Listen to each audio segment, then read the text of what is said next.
Great, so let's get started. As Sarah indicated, we'll work in 3 areas tonight with audience engagement and a discussion at each. And our first area is really the role of data and expertise opinion.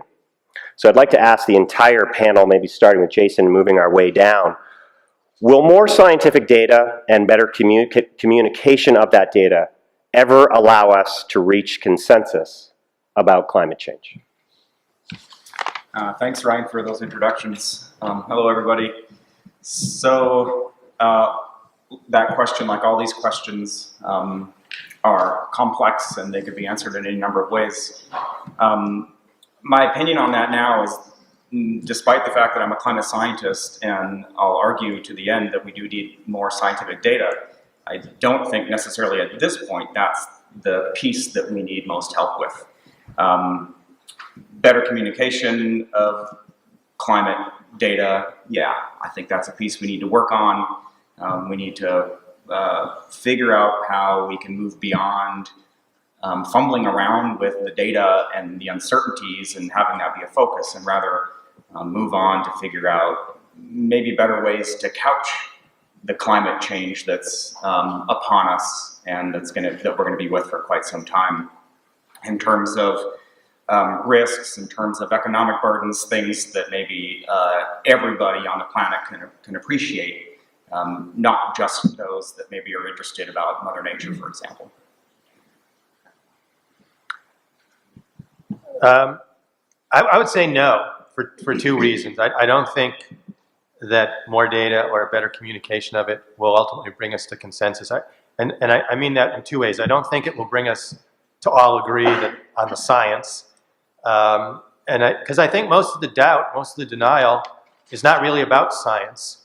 That all the so-called debate about the science is really a proxy battle for people who are really disagreeing about much more fundamental things, and things that the humanities can say much more about. They have ideological disagreements. They differ about what role they think the government might play, or they're wary of cultural elites imposing their values on them, and I think that includes scientists, unfortunately. Or they're worried about other problems that they think actually are more serious than climate change. And my own father-in-law fits into that category. You know, he's a very educated guy. In fact, he spent most of his life hanging around scientists, starting at Xerox in Rochester. But you know, he's also ideologically against big government, and I think that's the biggest reason why he doesn't accept that climate change is a serious problem. Not because he doesn't understand the science. He doesn't really want to. It's a way of avoiding having the deeper discussion. And I don't talk about science with him because I know I can't change his mind on ideology. But even if we all accepted the science, I'd still say the science by itself is not going to lead us to consensus, because all the most important questions aren't scientific. What we do about climate change and who bears the burden, those are questions about economics, about social relationships, about culture, about ethics, and they're also ultimately about fairness, which is definitely not a scientific question. So even if we all agreed about the science, we still would be disagreeing about other things. And I think those are the things we should be arguing about. And you can think about that by thinking about other scientific problems. We all know now that the science is clear. If you smoke, you're increasing your risk of getting cancer and other problems, and so are the people around you. But the science doesn't tell us what to do. It doesn't tell us whether to go out and destroy all the tobacco fields, or subsidize people to kick the habit, or just put warnings up on the cartons. Those are different kinds of questions than scientific questions. The science is the basis, but it can't be where the real debate is, in my view. Yeah, I'd have to say I agree, and I think that what happens when I have these conversations, when people are differing, it's clear that no matter how much science I produced or how much I communicated the science, it's not that, as you said, that they don't understand what I'm saying, they just disagree with what I'm saying. So it's not a matter of communicating it better.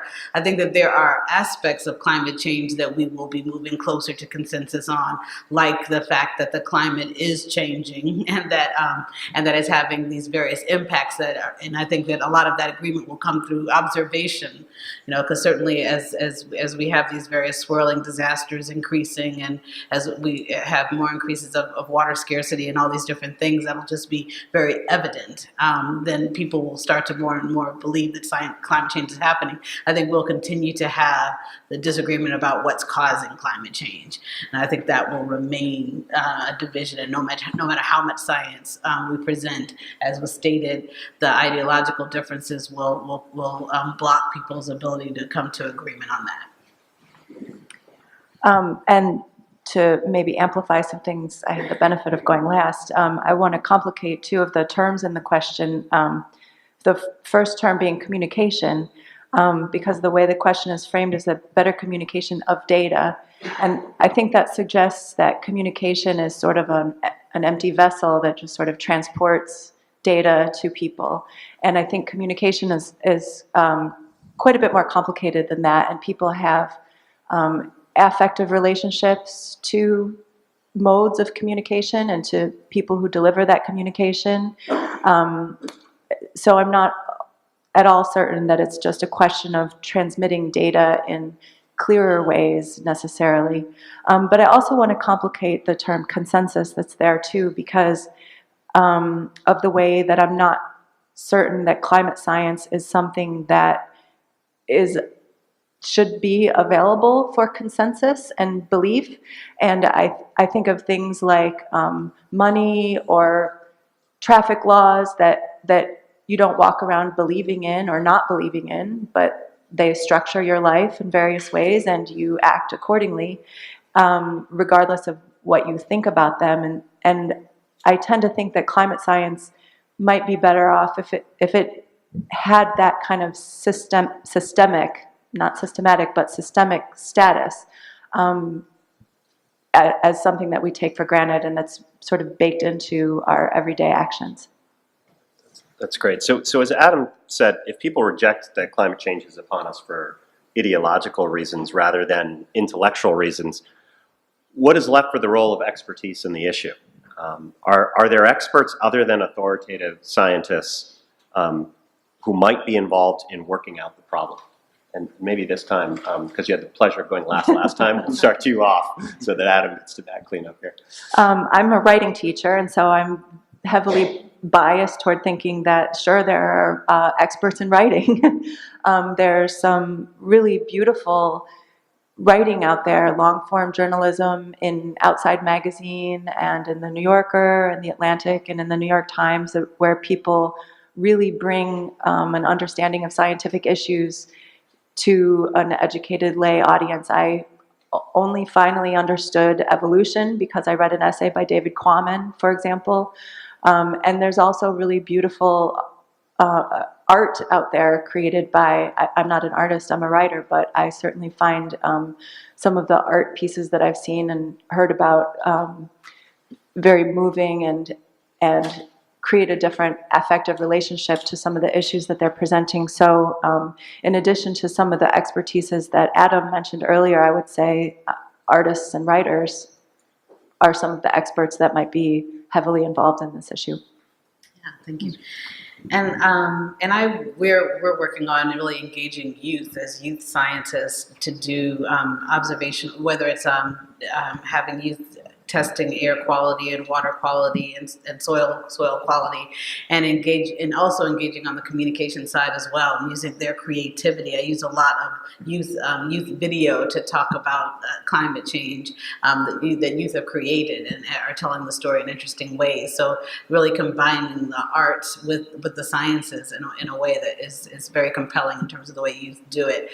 Also, just community members who are observing the impacts of climate change and feeling the impacts of climate change, and folks who are, whether it's fisher folks who are observing the difference in fisheries, or others who are just actual folks who are living their lives in direct experience with the impacts, are experts in their own ways, and they can really tell a compelling story. Another piece around another thing that we actually talk about in terms of our ways of mitigating emissions around climate change is we don't necessarily try to convince people only that they should be mitigated because they cause climate change, but also because they have other environmental health impacts. And in that sense, there are experts who can really talk about those environmental health impacts, including the people who are impacted, and that compels people to action in a way that some of the ideological differences around climate change may not.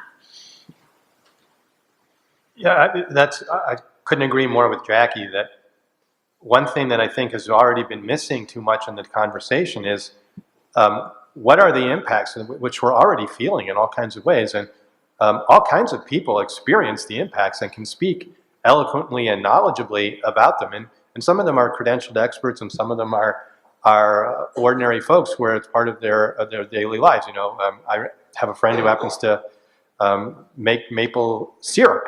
And that's become a lot harder in the last 15, 20 years in Pennsylvania than it used to be because the climate's changing. But there also are other kinds of experts of all kinds. I mean, when I talk to my students about this, I basically say there's no profession that's not going to be part of being a solution to this. It's many different kinds of problems that we're going to have to adapt in all kinds of ways. But there are other kinds of experts who have authority that we and who accept science and can speak authoritatively about how that's changing what they do, and that ranges from military leaders to people that work for insurance companies and are trying to readjust all their notions of what the risks are and how likely they are to occur. So I think we need to be a lot more imaginative about finding other kinds of experts besides scientists, and again, including the kinds that Jacqui talked about, who can talk about the changes we're already experiencing and that we're likely to experience and what we might do about them. And I think that will change some people's minds. One other one is psychology. I mean, the very phrase denial is a psychological term we talk about all the time. You're in denial. Psychologists have some understanding of that. We could learn something about that process. And the flip side is also true. A lot of people who are totally convinced that this is a serious problem feel overwhelmed by the magnitude of it, or they feel disempowered. And psychologists have written about that. There's a wonderful book by a woman named Mary Pfeiffer, a psychologist in Nebraska, who's become nationally famous for writing about everything from teenage women to the elderly. But she's also written a great book about how you get the strength to carry on. That's called The Green Boat. So that she's an expert, but not the kind we normally go to first on these issues. Mm-hmm. Great. I can't wait to see how the scientist answers this question. I'm not. I was going to say that that I feel like what you've heard is a really wonderful representation of how there's a lot of expertise on this issue and non-expertise that's not in the realm of science. I was going to say that as the scientist, I feel like that there's room for experts in a lot of different disciplines in science, not just climate science, to tailor their scientific question to be something that's very specific on the human impact side. So rather than studying glaciers that we don't see and how they're contributing to sea level rise, which we don't see, but we hear about, and the real impact might be sometime down the pipeline, there are a lot of scientific questions about like storm frequency, coastal flooding, things that we are seeing in the everyday news, how the maple syrup industry is changing. There are a lot of scientific questions that could be directed at impacting us now, like our industries, our livelihood, everything like right now. And thankfully, I do have a lot of colleagues who do that kind of work, and it's really important for making it real and a little bit less abstract as some of these topics can be. That's great. Because the audience can do a much better job than me at these questions. Why don't we turn to you all right now? Do we have the mics at all? Questions for the panel on this topic? Again, the role of kind of expertise and data versus opinion. So just there's one right down here. You can just wait 1 second, we'll get it around to you.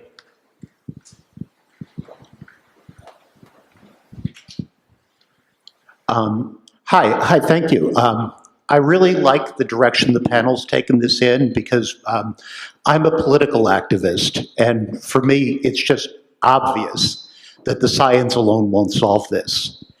I guess my question has to do, I have to imagine probably everyone on the panel has read Naomi Klein, you know, This Changes Everything.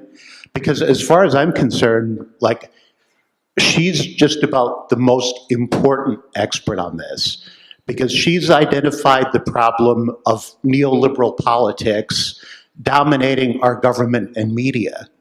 And I was curious to hear the panel's thoughts on, like, the major role that I see that playing. You know, and when I say the major role, I talk about both parties. Like, Naomi Klein herself said, you know, the Democratic Party must either be decisively wrested from pro-corporate neoliberals or it should be abandoned. I mean, I think it's that radical, and I was curious what the panel had to say on this. So does this change everything? That's the question. You want to take a stab at that? Elizabeth? You look like you're ready. Yeah, I was trying to, I mean, that kind of argument seems correct, that, that without doubt, climate change is intricately tied, if not co-constitutive with capitalism, you know,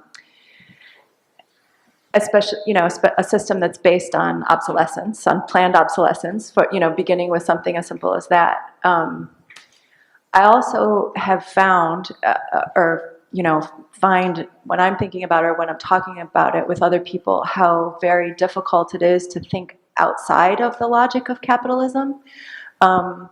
And because I feel like capitalism has also been presented to us as a solution, you know, that you just develop a greener toilet paper, or make greener consumer choices or whatever.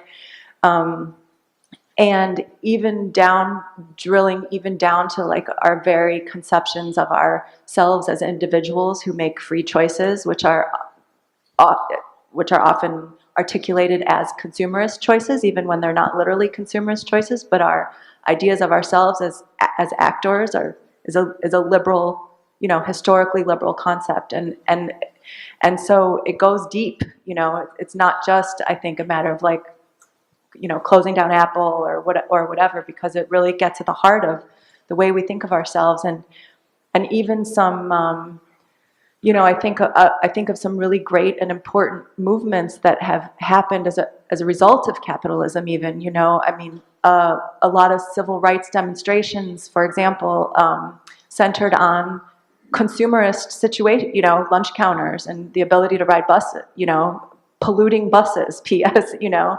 And so this is all just to say that it's so difficult to think outside of that paradigm, and I think that the discourse around this is an impoverished discourse because of that. I don't know that I have an answer to that necessarily, but I do think that's kind of like the wall or the bramble or something like that keeps getting run into, because the more you drill down, the more practical of an obstacle it is, the more philosophical of an obstacle it is, the more, and so on. A couple quick thoughts. I mean, one of the things that's so hard about climate change is that it's also a way for people to argue about other things. So Naomi Klein was a critic of capitalism long before she started to write about climate change. And although I'm sympathetic to some of her arguments, that's part of what makes the whole discussion so fraught, because there are a lot of people who aren't at all sympathetic to her arguments, but that still might want to do something about climate change. And so one point that Jacqui made, I think, is really crucial too. If you are, you know, trying to reach across the aisle, so to speak, there are a lot of what some Republicans actually in the 1990s called no regrets policies. Even if you aren't totally convinced that the climate is changing and it's because of us, these are things that we could do that are worth doing anyway. We just might not have thought of them or thought that they were as urgent to do. And Jacqui already gave us some great examples. So that's something else I think that we can think of. I mean, if you're a revolutionary, you want to overthrow capitalism, then you got to go do your thing. But for the people who aren't in that category, then they might be trying to think about how they can reach out to other people who don't agree with them about everything, but might agree with them about this, and how do they do that? Other questions? In the middle there? Right behind you, Yeah. Mic over there. I chose the hardest possible place to get to, sorry. Thank you. My question has to do with the denial factor that is uniquely American. And you mentioned, one of you mentioned the green boat, that activists often feel overwhelmed by this. And I think a big reason for the overwhelm is having to hurdle past the constant denial.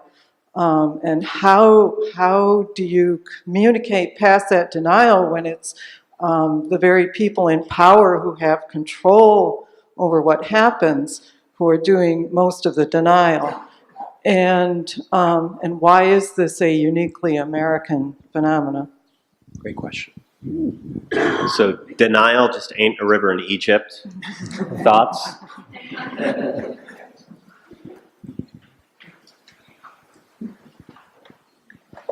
We have a way stronger tradition here of mistrust of government certainly than in almost every European country and maybe elsewhere, and of individualism.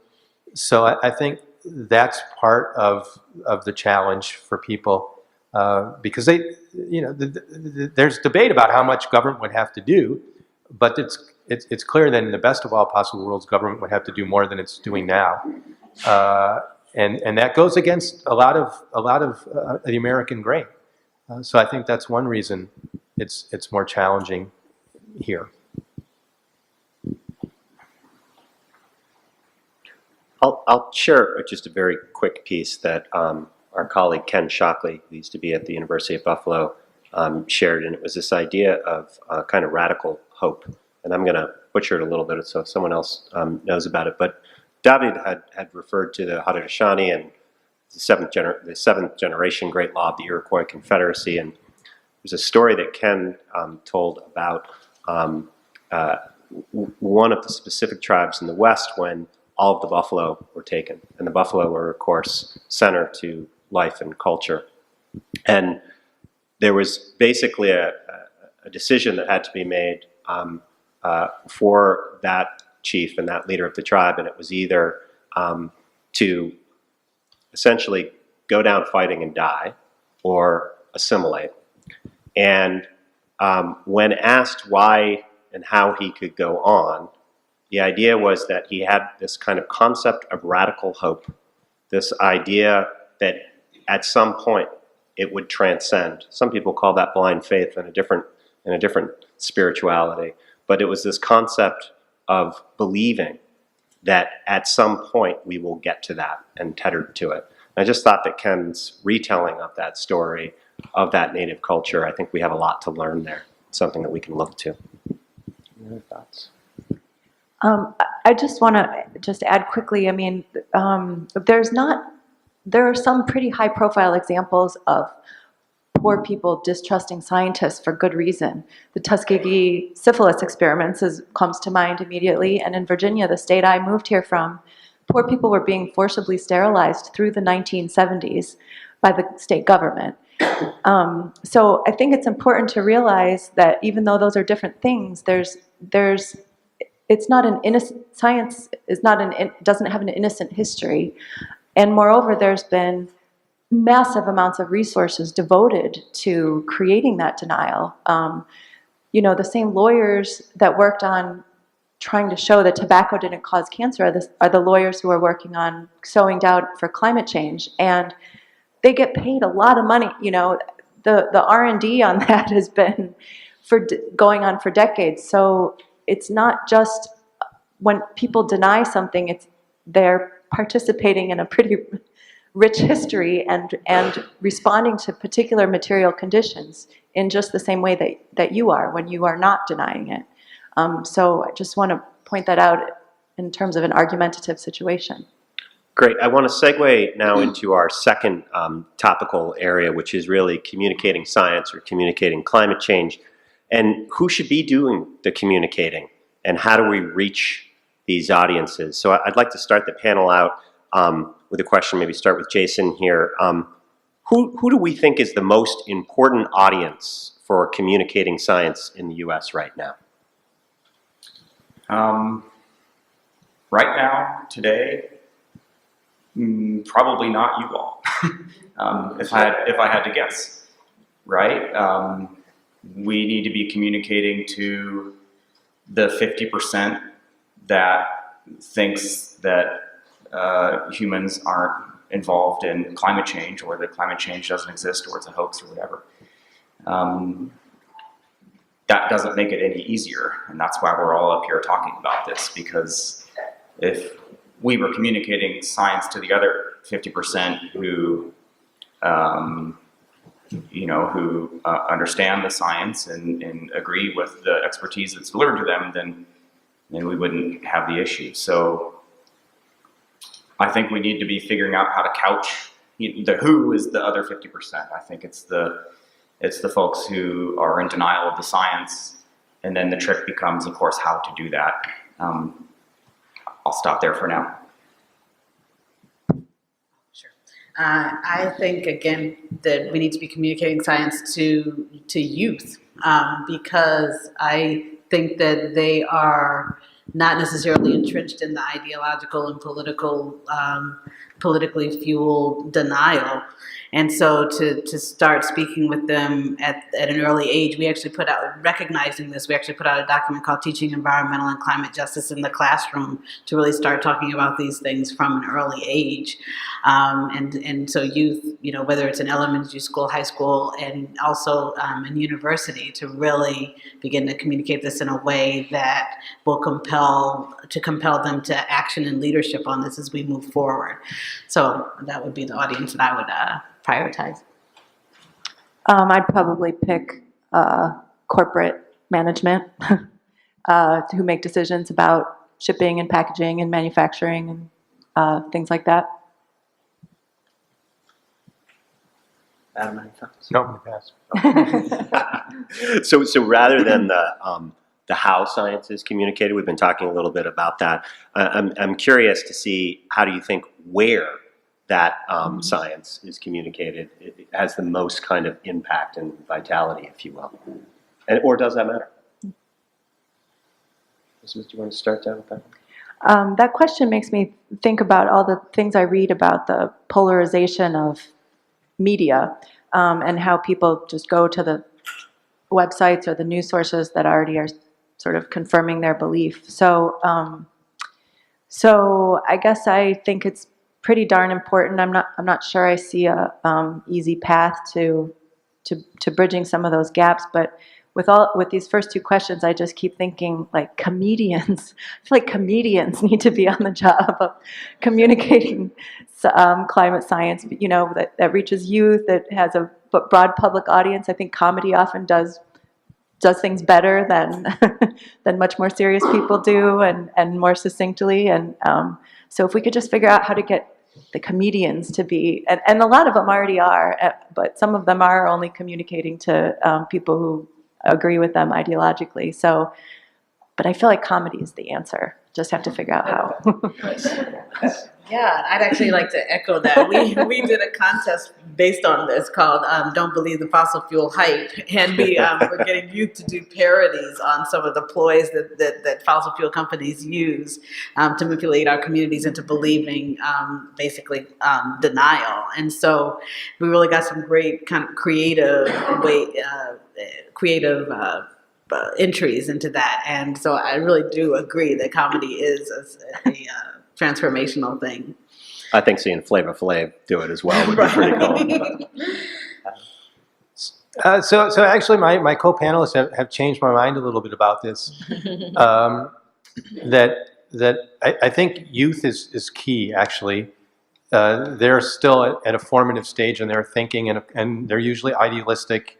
And if we can present this in a way that appeals to their idealism, their sense that they want to do good, that's really important. And I think what Elizabeth said, I hadn't really thought about as much before, but people who are not looking at this ideologically, they're looking at it in terms of the bottom line.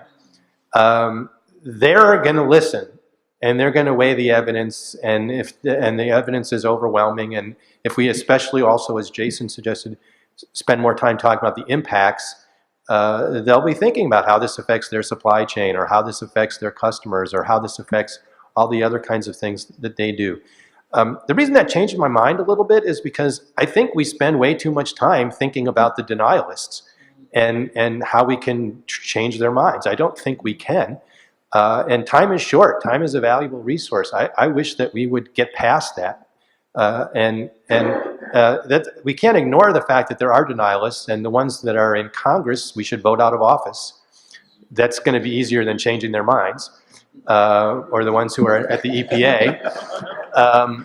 But I really do think that we have to think about that too. That the scientists, I understand, they want to win the argument, and they're right, so they should be winning the argument, and it's incredibly frustrating for them that people aren't willing to say. But for the rest of us who aren't scientists, there are probably more important ways that we can move the debate forward and help build a climate change movement than banging our head again and again against the denialist wall. And just to add one thing about where I think the dinner table, or a Thanksgiving dinner, the statistic that we've been throwing around up here is that 50% yay, 50% nay on human cause of climate change. But it turns out if you break that down by age, only 30% of senior citizens basically believe in man-made climate change. But on the flip side, 70% of the youth, I agree the youth is important, but they already 70% think that they're on board with man-made climate change. But you get that 70% talking to the 30% at Thanksgiving dinner. And you may not be convincing, but you're having the conversation. And you never know. You might it might result in somebody going to look up something on Wikipedia later in secret, or whatever. But getting that 70%, talking to that 30%, coming from the family, not an outside person, I think there could be power there. Obviously, you've never been to Adam's house for Thanksgiving.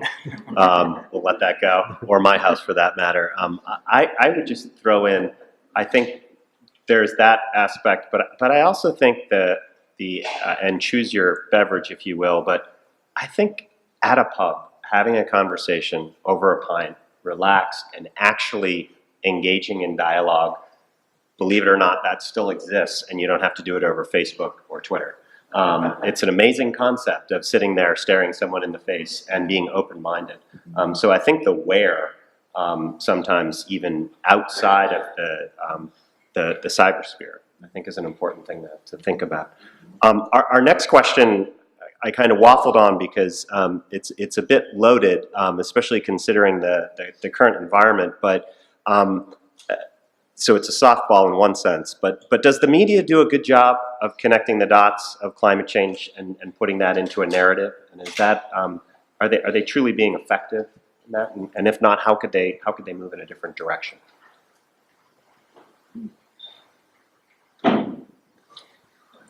I'll start by saying 10 years ago or 12 years ago when I first moved to Buffalo, I was teaching climate change classes at UB to an audience then that's different than it is today. I've seen a lot of change in the freshman class and their values about climate change. I can tell already that we are hitting the youth and we are hitting it in education correctly. But then I would have said, I remember remarking when I first got here at some evening lecture about climate change, somebody asked me, why is the media so split on the issue? And at that time, I wondered if it had to do with how reporters are trained to cover both sides of the story. And 12 years ago, I think it would have been easier to find both sides of the story from maybe not so much, but there are a lot of people out there who are both pro and against man-made climate change. Today, I'm not sure if that's the case. I'm given that the word consensus has been beaten down our throats, and it's very clear that there is a consensus.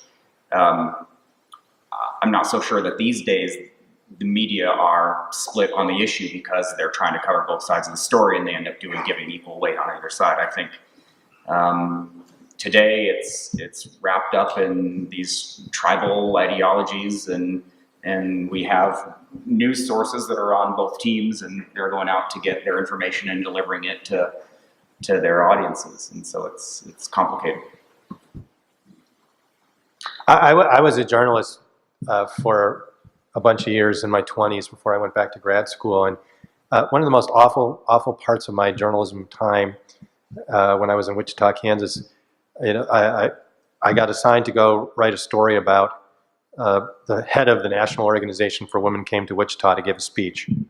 So for me, that was a simple assignment. I thought, here's what she said. This is the most important part of what she said.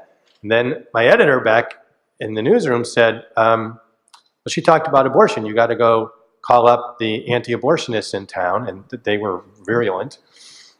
I said, they weren't there. They didn't ask any questions. And he said, you got to give both sides. And I said something I'm not going to repeat in public, but it's part of the good journalistic tradition of words you can't say in public. But, I did it. And then, of course, predictably, the next day I got calls from NOW members, and they said, what the hell was that stuff about abortion from people who weren't there doing there? And I said, here's my editor. But, yes, so it is part of the journalistic expectation of fairness, in quotes, that you try to find both sides. So for me, that's not going to change.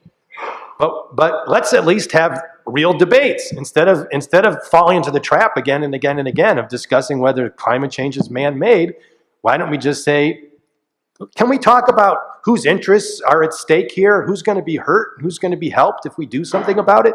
Or can we even just talk about the ideology and then, have someone frankly say, I don't think this is as big a problem as something else, or it's not as much of a problem as losing our freedoms to the totalitarian government. And then someone on the other side says, that's not going to happen. Take advantage of the fact that the media wants debate, but at least have them debate the real stuff. Yeah, so it's interesting. I mean, I don't know that much about the media industry, so all I talk about is from observation. But it seems like a lot of what motivates them is listenership and getting as many people as in their listenership as possible. And if they think that either their ads will be jeopardized, if they, the people who are buying ads will be jeopardized, or then that will intimidate them into not necessarily covering things in a certain way, or if they think that their base will be alienated or not tune in, then that motivates them. But also, so when we recently had a conversation about this, about how to increase the storytelling in the media, and we talked about ways that we can create viral narratives that they have to cover, because that's what people want to hear about. So that we have to be the media makers ourselves to then compel them, and then they can't really avoid, covering what we're saying. And so as the NAACP, for example, one of the things that was a spark for the media was when we did a story around a report around they call Cold-Blooded, putting profits before people, around coal-fired power plants.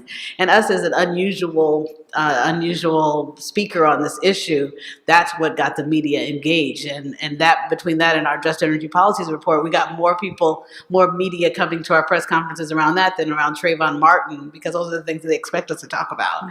So really just making the media itself and bringing them to us is really the way that we found that gets them to take action and to really share the real narrative, because it's something that increases their listenership. I think the media could do a better job of connecting climate change to the poor and to the stakes that the poor have in climate change, and to the modes of activism that the poor have, and the kinds of agency that the poor might be able to claim. That's my 2 cents.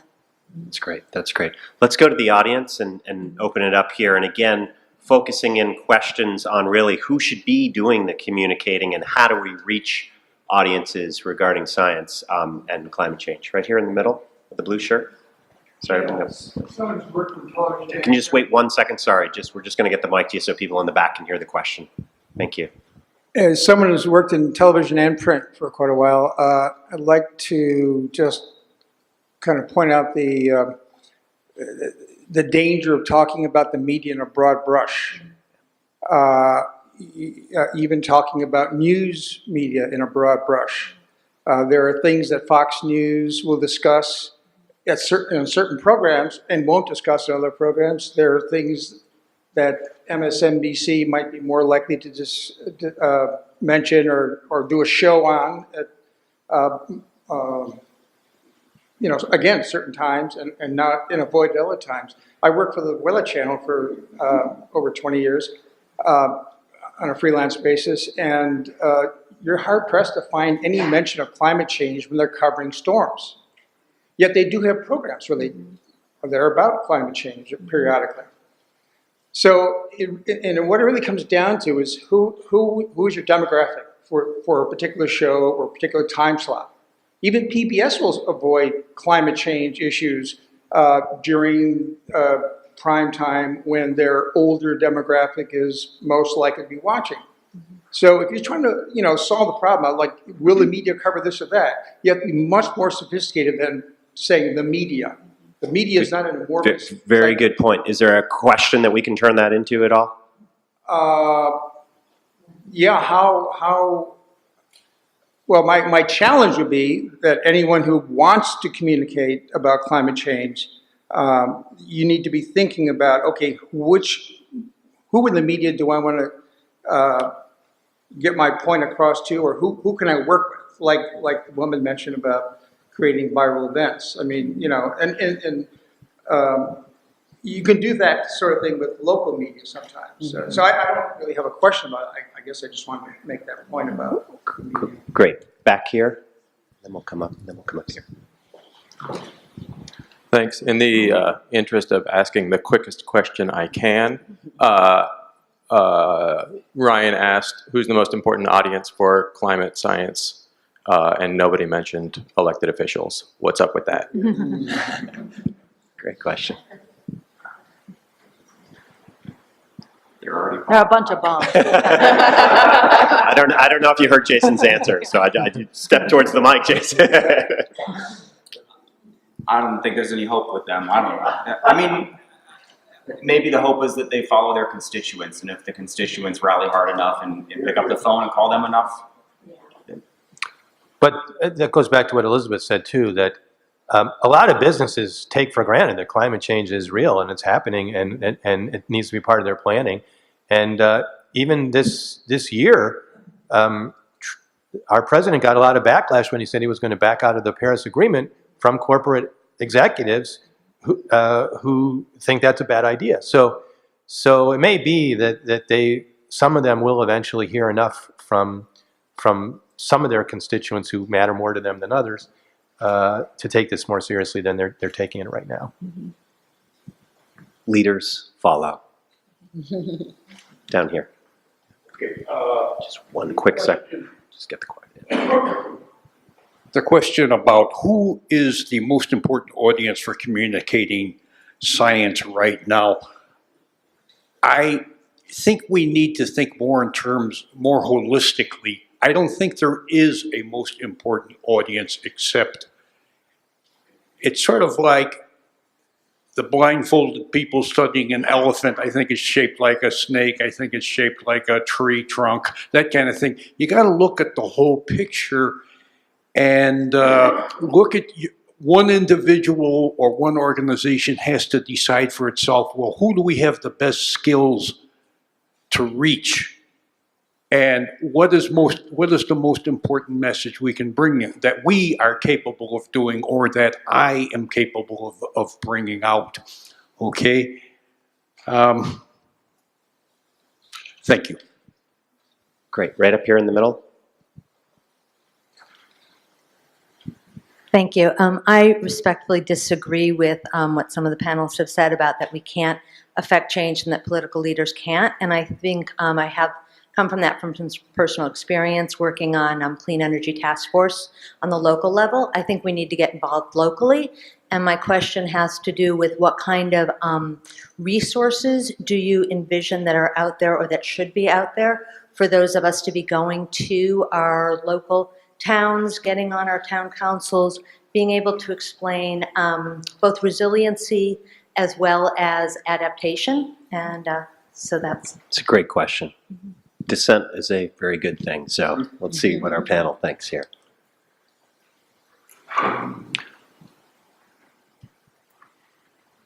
I mean, I certainly agree that we need more action at every level. And there's a lot more promise at the local level and the state level right now in the U.S. Than at the federal level. But again, for me, one of the things looking at this historically that's been so frustrating is for a long time, no one talked about resilience or adaptation. That was partly a tactical decision by a lot of people who wanted to act on climate change. They thought it would distract from efforts to prevent it from getting worse, that if we started acknowledging that it was here and that it was going to be here no matter what, then for many people that frustrates the whole idea that you can solve the problem. So there's not actually as much information about, although there's way more than there was 5 years ago or 10 years ago, about resilience and about adaptation. And but I think, so again, I think let's forget this proxy debate about what's causing climate change and work instead on thinking about what are the impacts and how can we mitigate them and adapt to them? How can we be more resilient? And again, some of those resilient efforts are in the category of no regrets. Even if the worst doesn't happen, they're still often incredibly smart things that we should be doing. Yeah, I would say on that, fully agree. And I think that presenting the solutions, but presenting the case studies of places that have implemented solutions. So whether it's community, there was actually a great report that just came out today from the Center for, well, I think CAP put it out, the Center for American Progress, but it was written by the Center for Earth, Energy, and Democracy. And it was 9 things mayors can do to build more resilient communities. And it really built on case studies of places where there have been these successes. So I think really pointing people in the pathway and then showing them co-benefits of doing so. So it's not just about, these are things that create jobs. These are ways to deal with stormwater management, all the things that, that plague city officials and so forth. So they can really see a feather in their cap and benefit to their constituents. So thank you. Commend you for those efforts too of trying to make change from the ground up and within that sphere. It's challenging at times. I would only just add in both locally and nationally, One Region Forward and the Sustainable Development Plan for Buffalo Niagara. It's a lot of great pieces in it that can be used there. And then the Solutions Project of going back to the point that has been expressed earlier. We can do this and speaking in a language that really resonates, not necessarily about climate change, but we can move to a clean energy future, right? The two are linked, but one has a lot more resonance with people. 75% of Trump voters agree with moving towards a clean energy future, but yet when you turn that language into climate, it starts to get a little bit different. We had a question over here. Yeah. Yep. Finally. You might be It's sorry. a little dark over there. Sorry. No, my name is Jim Anderson, and I want to say I'm thankful to Humanities for bringing this intersection together. But this is weak. I think you failed on the question of who the audience is. The audience is we the people. And particularly, I think you need to go back to something that Elizabeth said about communication and with the freshness that she said it, because she didn't say it in the same old way, because you have to bring a kind of different mindset. And I would connect what she said with what Jason said about experts.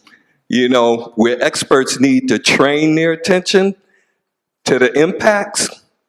And I think experts need to recognize that there's educated experts, the ones who have kind of created a lot of problems in the world, and then there are experiential experts who sometimes you don't want to listen to.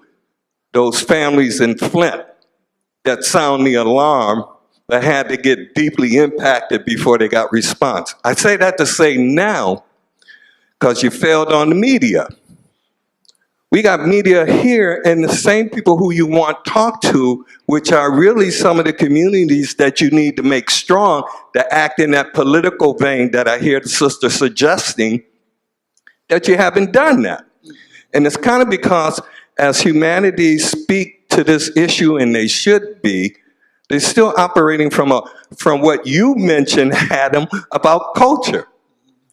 Culture which trains up us to be what we've been being too long, siloed. And your conversations show that. You can't even see over into each other's sides of the fence real strongly to really like juice up this panel. I'm not putting you down, I'm just reflecting the reality and people who I know who've been begging to hear from the climate community. And I'll end by saying this, and as a testimony to what I'm saying is the truth. Look at the three-part series being done on WBFO on the climate community and who was left out. And I'm saying, if there's truth to that, and remember one of the persons testifying in there, 10 years in the midst of a major organization, and his testimony is that we haven't gotten there yet.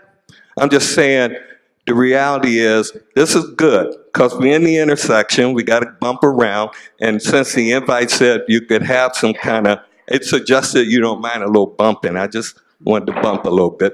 But I'm wondering, what do you think about the absence of communication in those communities? Thank you. Bump away. We have a little bit of time before we have to move on to the next session if people have a perspective. Yeah, I just wanted, thanks for that comment. And I just wanted to point out Western New York already has a little momentum behind, I think, the kind of thing that you're talking about in the Love Canal history, and which I gather that started because one person, Lois Gibbs, made it her business to write about it and research it and communicate it. And she was, I can't remember what the phrase you used, but, you know, she was a real life expert, you know, an expert in experience. And so I really appreciate that comment, and I just wanted to point out the tradition that Lois Gibbs started here, really, and that the folks in Flint also, you know, were participating in. And it gives me a chance also just to plug one of my favorite books, which is Rob Nixon's Slow Violence, the Environmentalism of the Poor. And his book is a global book, and he doesn't talk about the U.S. proper, but it gives some really great examples of everyday people participating in their own well-being when others won't, and effectively. And so I really recommend it, and I think it provides a lot of great models. Other comments? Okay. Great, so let's move into our third session here. And as a reminder, this is really about what scientists can say. I feel like we're just picking on you. What scientists can say and what they can't say. Where do areas of expertise really start and end? So why don't we start with this question. The most important and interesting questions, and we've talked a little bit about this, Adam, you've talked a little bit about this, questions about climate change aren't scientific at all. They're political, economic, social, and moral. Yet much of the debate about climate change still focuses on this basic science. What can we really do in concrete kind of steps to shift the focus of the debate to the real questions about what we can and should do about the issues? In other words, how do we get there? How do we get to that place? Adam, do you want to kick us off? Well, I think first is just refusing to debate the science. I mean, I tell my students, the science is clear, so we're not going to talk about that in my classes about the history of environment. There are a lot of other things we can talk about and we'll disagree about. I mean, I get students from all over the map, you know, politically and in terms of what they're going to do afterward. And that also, I think, you know, so Elizabeth's just plugged the book, so let me mention two that if you're interested, they're really, really incredibly insightful. I read them both when they came out, but I reread them again this week, and I realized they were even more powerful than I thought, because they really attack this idea that it's science, science, science. It's all about the science, and that if we just understood the science, then of course we would know what to do when we would do it. That's not actually how the world works. And the two books that have been most useful to me in thinking about why that's so problematic, why it's such a trap to keep thinking about the science, science, science. One's by a scientist, Mike Hulme, H-U-L-M-E, Why We Disagree About Climate Change. And he's head of one of the world's great laboratories and centers on climate change, but for whatever reason, late in his life, he decided he was going to get a PhD in history, and he started thinking more like a humanist. and he started realizing all the really interesting questions weren't about the science. The reasons we disagree aren't about the science. The other is a book by a historian, Joshua Howe, called Behind the Curve, Science and the Politics of Global Warming. And it's really a very thoughtful historical critique of all the ways in which our progress has been slowed because we are stuck in this rut of arguing about the science. So how do we get out of it? I think we need to draw attention to people who are already working on solutions, who accept science and are doing something to try to prevent the problem from getting worse or to adapt to it or to be more resilient.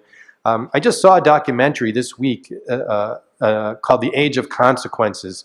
And we're actually showing it at UB in next March. And we're having an environmental film festival about climate change as part of a Humanities to the Rescue event that David has arranged for the first time. But what was fascinating about The Age of Consequences, it's all about the implications for national security and for international order. And at the end of it, I thought, oh my God, there wasn't a single scientist in that movie. You know, there were generals and there were Pentagon bureaucrats and there were diplomats and there were even a few historians and there were also lots of people on the front lines who were talking about how climate is already affecting them. It's a very, very powerful movie, and it's powerful partly because all the authority is people who already have accepted the science and are then thinking about what to do. So I think that, for me, was a powerful lesson about how we can change the debate into more productive avenues. Yeah, for a lot of folks, the Pope's encyclical was a lightning rod in terms of really thinking about this issue of climate change through a morality and, moral obligation lens. And I'm a part of a group called the Interfaith Moral Action on Climate that really uses that same, grounding to talk about climate change in terms of the moral obligation to act. And I think that between having that kind of analysis and that kind of framework in terms of an ethical lens around climate change, it did bring new folks to the table who weren't necessarily kind of big time denialists, but they were just kind of not really thinking about it that much, or not really seeing the connections between some of the challenges that communities and individuals and families are facing, and so. I think that combination of that moral frame as well as the storytelling is extremely impactful and compelling to folks. So I would say that. Yeah. I'm again a writing teacher, and my answer is really boring. I shift the focus to my students by making them consider the subjects and the verbs in their sentences. And so if you read and you notice who is the actor in a given sentence or paragraph, and what is the action taking, it tells you a lot. And as you craft your own written responses to things, consider who are the actors that are given that acting place in your sentences, and what are they doing. That's a very tedious answer, but I think it's pretty important. I was going to mention that I think that the reason comes back to the science, and that's what's debated routinely, is that science has this thing called uncertainty that's part of science, the error bar, precision, accuracy, like all these terms that are fundamentally scientific. And I think that the people, the debaters, the hired hands that are out to cast denialism about the climate change concept, they know that that's their hope, their only hope, I think, is to keep, if they can keep it focused on the science, then they can always exploit that 3% uncertainty. Well, never mind the 97% assurance that things are the way science thinks they are, or has proven that they are. I think that they can always find an angle, a dig to get in there with that wiggle room that is just part of science. It's fundamental to science, those error bars. So I think that's actually, to kind of get back to the question, that's probably why it stays scientific. The other thing I was thinking as we were discussing up here is that the question about, is the planet warming? Do humans have something to do with it? Those aren't the questions that excite scientists. Those are boring, and we mention them and we debate them because we're pulled into the ring. But those aside, I think if we didn't have to confront those questions, and wouldn't that be wonderful, then we could focus on the things that we think are really exciting and really important. How much is sea level going to rise in the next 10 years or the next 50 years? What are the hurricanes we're having this season related to climate change, and if so, how? Is there going to be a stronger hurricane season in the next 5 years? Are we going to continue? These kinds of questions are actually really relevant. I think that science, those boring questions for us shouldn't be really debated anymore, but I think there are lots of scientific questions that we should be focusing on. But I'm anxious even about raising this as an issue, because I have such admiration for a lot of scientists. They've been, when I talk about a proxy war over the science, for the scientists, it's a real war. They're getting shot at. They're getting smeared. Their careers are at stake. When I taught at Penn State, one of the great, most outspoken climate scientists, Michael Mann, was there. He'd been at Virginia before, and the attorney general of that state had subpoenaed his emails and was trying to get him fired. At Penn State, Pennsylvania is a big fossil fuel state. We have oil and coal, and a lot of alumni in those industries, and some of the alumni complained to the president about Michael Mann, and the university investigated him, mostly to clear him. So I'm sympathetic to scientists who are on the front lines, and they're having to defend their careers and their reputation and the integrity of their work. But I also think that they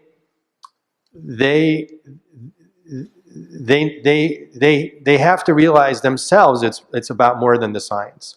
The very structure of the way that we've talked about this accentuates the inescapable uncertainties and doubts. The whole international framework of the scientific community coming together on this. On the one hand, they're convinced that certain things are settled, and they are. But on the other hand, they're always saying we need to know more, and it's that opens them up to a charge which is unfair, but it's not totally obviously ridiculous. Which is, if you keep saying we need more research, then maybe you don't know enough for us to do all the things that we would need to do. So I think what I would love to hear is more scientists say, the science is important, but actually, let me turn you over to my colleague in psychology or in economics or in philosophy or even in history, because they have valuable insights too about where we need to head and how we're going to get there and how hard it's going to be. And some of those questions are actually more important right now than the latest, this week's news about, whether the big glacier in Antarctica is closer to breaking up. That's important. We need to know that too. But again, I think we have so overwhelmingly privileged the scientific stuff that it has gotten in the way of all the other kinds of conversations. I'd appreciate it if every once in a while some of the scientists would say, our work's important, but it's not the only important work. And really talk to these folks instead, because they can lead you into some really interesting discussions and debates that might move us forward as well. One of the groups that we haven't mentioned that isn't has had enough information, I think, or had enough science, is the business community. And I think even in the last year to 2 years, you mentioned this earlier, but we've seen some dramatic movement in terms of investments that are being made. Climate of Hope by Mayor Bloomberg and Carl Pope is a great new book which really looks at that and really kind of chronicles that piece. Or you could just look at Germany's gross domestic product over the last 4 or 5 years, which is mainly built on climate solution technology and efforts that they've been moving at the same time in terms of eating our lunch. So another interesting piece. One more question for the panel. The Trump administration has made clear that the federal government will not take the lead on climate change, but there are many other levers for action. So what do we think the best ways are to move towards a more sustainable future here, and who will lead that movement?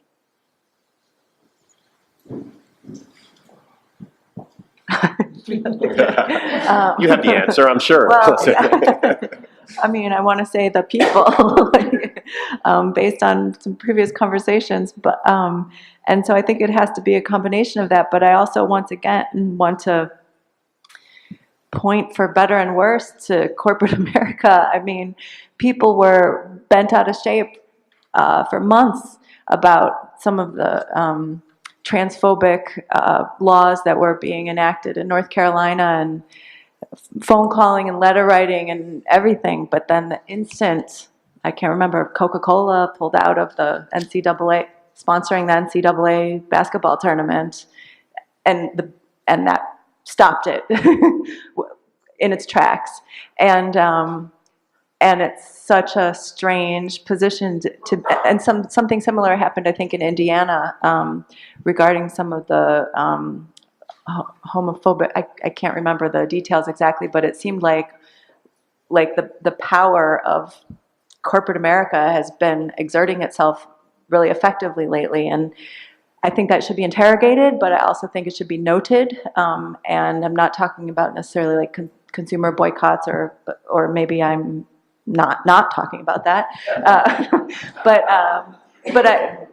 But somebody else mentioned the Paris, when Trump said that the U.S. was going to pull out of the Paris climate. You know, it was business leaders then who all rallied and responded to that they would take over that responsibility. And so I don't want to like say that's the answer, but I want to point out that that's been pretty darn effective in the past few months. And if that doesn't sit well with us, then maybe that's provides a lever for us to start working on something. Jacqui, you talked about building a movement through youth. Yeah. Who will lead that movement? How does that happen? Yeah, it's a good question. Well, I was, and maybe this will segue into that, hopefully, but I was about to talk about localism, because the same, and for us, localism and creating kind of 1,000 points of light through local action, and as they say, all politics are local. And when we have a place like Chicago, which was choking down the fumes from these 2 coal-fired power plants, it might not necessarily be that group would be, first at the table around the Clean Air Act or the rule making under the Clean Air Act, but they were first at the table at the city council ordinance around controlling the level of pollution that they had in their community, because they recognized, they saw that there were all these hospitalizations from asthma attacks and all of these deaths from asthma attacks in their community. So really bringing things down to a local level really gets people, they feel like they can actually have control over what's happening. And so I think if we continue to build out the local action, whether it's pushing back on bad things like pushing, having the local ordinance against pollution, or pushing forward on good things like having microgrids around solar, or building up the local food efforts, we're seeing a lot more success in that. And then that becomes proof of concept around the transition that we can make around away from these extractive domination and dominating ways that fossil fuel industry, big ag, and so forth are polluting and driving climate change. So I think, that we can see some solutions that are coming out that are proven that can be replicated and brought to scale. That's great. Yeah. That's great. Well, beyond all the people who are already working for social change at the grassroots, those are going to be key. I look for I get cheered by thought that there are a lot of realists out there. And some of them, as Elizabeth mentioned, they're in corporate boardrooms. Some of them are investors. Some of them are the frontline adapters, people in the military, people in the emergency management profession, or those who help us deal with catastrophes. They know this is real, and they have to think about it, and they're working on it, and at all kinds of levels. And you have that in the local grassroots, and people trying to work globally. I mean, there's a lot of different kinds of people. And the fact that we're alone, I think, is helpful, especially in the business world. Europe is doing things we're not, and businesses, even if they're U.S. based, that want to have a world market, they have to meet world demands and world expectations, and so sooner or later we'll catch up for that reason too. So there are a lot of reasons, I think, in spite of the inactivity at the moment, at the present, at the federal level, why we're moving forward, I think, and can do so even more. I'll be brief. I think I'd like to hear from the audience too, but I think in terms of who will lead the movement, it's you, it's us, it's all of us. I think it's those that are proactive enough to pick up the phone and be the constituent for our elected officials. Great. Let's go to the audience on this question. I can have the light so I can, see. So we heard business, local, frontline, realist, and us. If I don't call on Linda, I'll get in trouble. So Linda.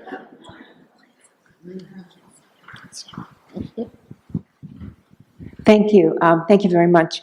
The earth is a stunning gift. And the condition of the earth is dependent upon our relationships, not only to the earth, but with each other. And I think you've been addressing that in, I think, an interesting way. My question to you is, most of you from the university, I say thank you, Jacqueline, for being here as well. But it seems to me that the university is the place where your total being depends upon the future generations of people coming up. And we live in a time where we may not have future generations. So my question to university people is that what is the role of the modern university in addressing climate change? And what is the role in addressing climate justice, which is to bring that the erosion of the environment is based primarily on the fact that we exploit labor and we exploit the environment. So where does the university stand? I haven't heard much talk about power, about building power, which is one of the things that I think that we need to do. And so I would love to hear you just talk a little bit about where should we be standing? Who's tenured? Joe. I'm not.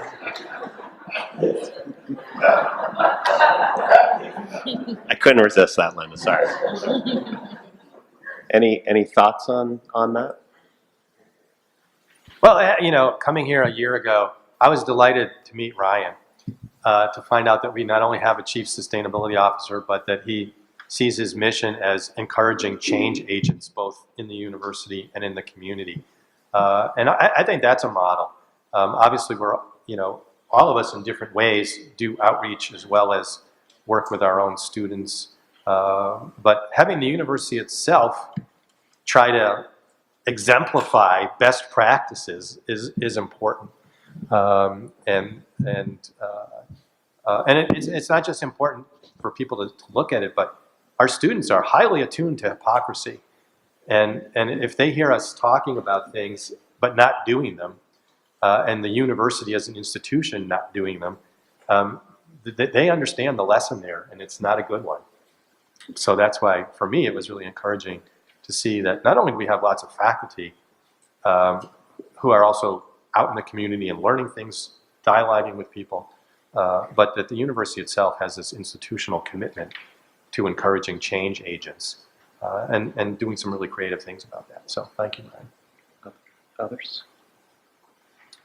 I was just going to add that it's not necessarily always about knowledge, and it's about empowering students also. I'm part of a group on campus that thinks about climate change and socioeconomic impacts, and now and again we try to look around the university or the college to see who else thinks about climate and sustainability, and it turns out it's just about everybody. It's not just the people in the science department, so it's just everywhere. It's really ingrained, and I think talking with another colleague earlier today even about sustainability is slowly being infused, much thanks to Ryan and others too. It's just being infused into every fabric of the university itself as a whole. And so I think it's almost becoming the case that it doesn't matter what major you're in, but this sustainability and entrepreneurship and some of these fundamental concepts are everywhere now. And we got to keep that up. I think it's slow too. I mean, change is slow. I read a book a little while ago, and it was the first sentence, the first chapter of the book was, change is loss. And the premise was that in order to change, you have to give up something. You have to give up a prior practice, a prior belief, etc. And so, I think we try to have that conversation. And I think it's weighted by, Linda, your good words of, these threats that we face are so dire, I think. And so how do we change faster? How do we move faster? And I think the number one way is, how do we create, sustainably literate individuals, the 30,000 students or the 6,000 that we graduate each year, like through this type of dialogue and actions there, which we have more to go. Questions? Yeah, over here in the corner. Thank you. My name is Christina Kennedy. Hi, nice to meet you. I'm in corporate law, and at night I teach environmental policy, and about 25 of my environmental policy students are here. I would love to hear from you, because we've talked so much about corporations and the youth and their role in fighting climate change. What can my students here do to connect with the people that you've talked about, corporations, government officials, variety of individuals that you've talked about? I'd love to hear your thoughts on that. Great question. They're law students? No, so they're Canadians. Oh, okay, I see. I see. Undergrads, yeah. Learn to write really well.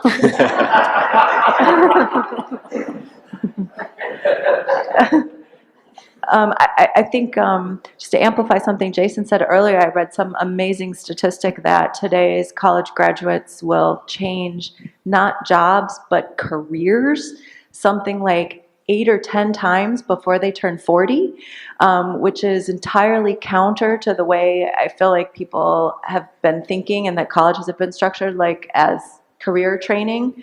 And so I think one of the best things a college can do, and one of the best things a college student can do, is kind of increase their capacity for responding to a range of situations. And that sounds sort of generic and abstract, but and I guess that's resiliency or adaptation. And once again, I'm biased, but I do think being able to engage in a range of active rather than passive and reactive writing situations is one of the ways to do that. Grant writing, proposal writing, letters to the editor, petitions, documents that incite community action at the local level, designing effective flyers. A very wide range of written situations I feel like would serve students well in their capacity to respond to this incredible array of political, environmental, financial situations. Jacqui, did you have no? Yes. Other questions? Yeah, in the back there. Yep, you looking backwards. Yep. Thank you. This may be a difficult question, odd question to put together. One half of communication is listening, and we naturally think of how we communicate by talking, by expressing. But the question is, who should we be listening to? And I know that's been implied in what people have been saying. We listen to the people on the front lines. Climate change is something that normally takes place over eons. Should we be listening to the past? Listening to,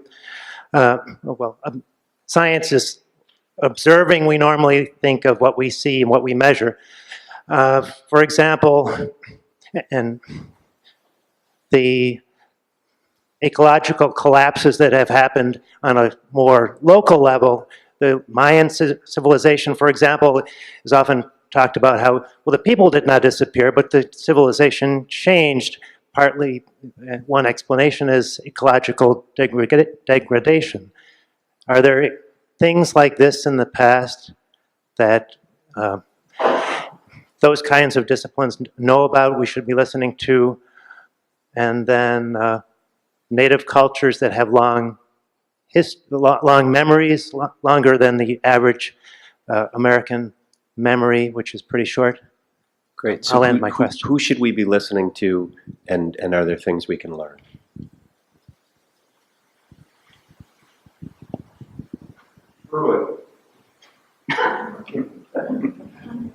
That's one answer. In terms of listening, there's a historian here, so I'm probably going to, maybe not wise for me to speak. I'm a historian of the earth, however, but it doesn't involve people. But one group we could be listening to are Syrian refugees. We could be listening to everybody for a lot of different reasons. But the civil war in Syria is a big part of that conflict was climate change. And I personally feel like that the refugee crisis that's happening now there is going to be soon repeated in many countries across the globe. They're going to be climate change refugees again and again and again. So that's one group that we could be listening to, because that's, I think, some serious foreshadowing of what we're going to face as a global community soon. Great. We have one last question. Take it from you right here. The blue shirt, yep. Just had a question and a concern about how so much of the science of climate change seems to be communicated. So I seem to see people like on the news and other forms of media, print media, and all over the place. I see it repeated over and over again that, look, the scientists agree, okay? And that point is just repeated over and over again without the reasons being given or evidence. I've never seen on any print, television, media, just a simple chart. And maybe that my exposure to news and media is idiosyncratic, which is actually going to be part of my question. But I never see someone just have a chart of average global temperature increases, over a long period of time. And so my concern is we're telling telling so much to the public, look, it's settled. But if we don't also give them the some of the evidences, I'm concerned about how much they're really going to own it. So in some areas of science, like how many protons are in the nucleus of a hydrogen atom, just telling them, look, scientists know, okay? They just agree, okay? That seems to work. But there's other areas where that doesn't, like in evolutionary biology, telling students and people over and over again, scientists overwhelmingly agree about evolution by natural selection. That's not been enormously successful in changing people's views about human history. So my question is evidence actually being presented out there? I've never seen on any news, on any sort of regular sort of mainstream news, just a chart of this is what the polar ice caps used to look like and this is what they look like today. So is that actually out there and I just am not seeing it? And do you think there might be a concern here if we're just hammering home only, look, they agree, and then not providing other things? Good question. Jason has a place for you in his class for next semester. I'm just teasing. You want to handle that? My sense is that some people in this room might disagree with you that the data aren't out there for people to look at. It might be true that it's not in every article these days, in every media coverage. I agree with you that it shouldn't be like the authoritative scientists saying telling you the fact and just assume you're going to believe it. And I mean, from my perspective, I think that the hope is that if you have any doubt about what's being said, that you maybe dig just a touch deeper. The internet can be a scary place, and you can find a lot of fake things on the internet. But I do think that if you just spend some amount of time, you can figure out what are reputable sources and what aren't. So I guess I don't know what my response is exactly. I do think that information is out there, and if one is curious about why a journalist says that there's a strong consensus on it, or you hear that from a scientist or a scientist is quoted in an article, and you're not seeing the data, I feel like that there are resources out there that one could turn to in 5 minutes to figure it out, like Wikipedia, for example. We're over our time by quite a bit. I appreciate everyone's questions, but I'm sorry, we do have to cut it off. And I'm going to end with something I heard from the audience, and I think it was from Linda, that the Earth is a stunning place. And so over the next few days, in this gift that we have of dialogue that the Humanities Institute and Humanities New York have set for us, please engage, question, think, have dialogue, and enjoy yourselves. Thank you very much.